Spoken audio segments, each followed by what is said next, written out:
Hi guys! Another unboxing video with me.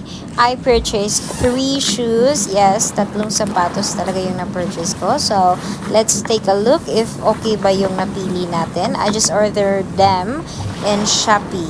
Ayan, this is the first shoes. Ayan, ito yung kulay na gusto ko. Kasi ito naman talaga yung most na common na kulay ngayon. Ayan, as you can see, parang flatten yung edge ng shoes at napakaganda ng heel niya guys. May square na glass part. So, technically, I like this one. Ito yung laging sinusuot ko.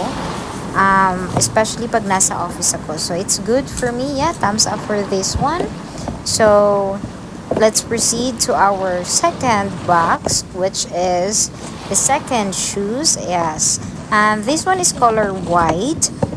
Yes guys, 35 lahat ng size ng mga shoes ko. So this one is color white and then may glitter siya. Ayan, ang ganda ng ang design. Tapos yung heel ang ganda. And I like this one guys. So lagi ko rin tong sinusuot mostly sa office. And last is pang office din. Yes. Third box na to. Iba yung design niya guys. Pointed shoe yung tawag sa kanya, pero hindi siya close shoes. Yan.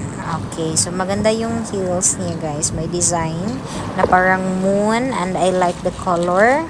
Yeah, so another thumbs up for the third shoes. Yun na guys. Thank you for watching. Bye!